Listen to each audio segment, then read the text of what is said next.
YouBiz News reçoit dans le cadre de l'authentification de la première sculpture d'art moderne, le baiser de 1905 de Constantin Brancusi, Sandrine Lefranc-Loisel.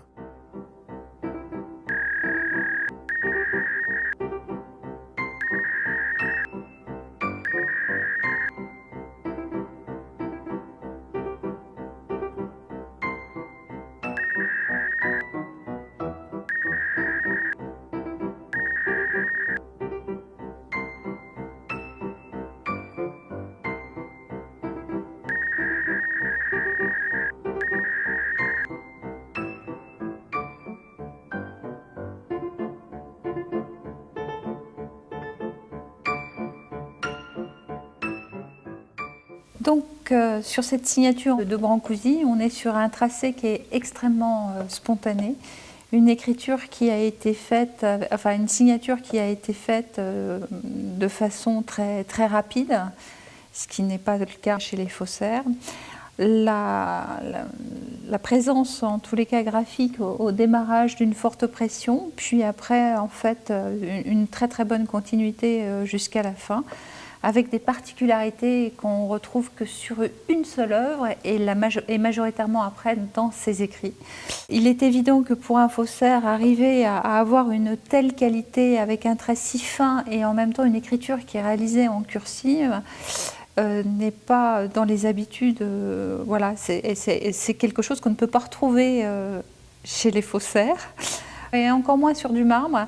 Parce que la difficulté est en même temps effectivement d'avoir un tracé très net, très petit, et en même temps qui suive bien la forme cursive que demande cette dynamique de lier ces lettres entre deux. Sur d'autres signatures de Brancusi qui sont faites sur des matériaux extrêmement durs, en fait les formes sont très disjointes, et là on a vraiment une très belle liaison entre les lettres, extrêmement difficile à exécuter pour un faussaire. Et cette signature, celle qui me paraît toucher le point de véracité, c'est une certaine cassure, une certaine particularité qu'on ne trouve d'habitude que dans les écrits de Brancusi et sur une œuvre qui a servi à la base de comparaison. Les espacements, l'ensemble, que ce soit les axes, les proportions, tout est extrêmement régulier. On sent que l'œil est très avisé. Je veux dire, la signature a été placée dans la diagonale pour pouvoir être entière.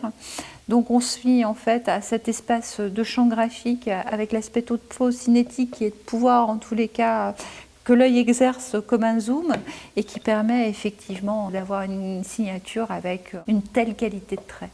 Et j'insiste beaucoup sur le fait que pour un faussaire, même en exerçant son geste, reproduire les proportions, reproduire les liaisons avec autant de finesse me paraît en tous les cas extrêmement compliqué. Là, on a une combinaison, on a une forme de code entre l'écrit et les signatures qui sont d'habitude sur les plâtres, les marbres et les bronzes, qu'on ne retrouve nulle part ailleurs. Donc on est vraiment sur une signature extrêmement originale, mais en même temps avec tous les critères d'authenticité sur les particularités graphiques. Graphiquement parlant, avec les éléments vus, j'ai mon intime conviction qui est celle-ci, que c'en est bien une.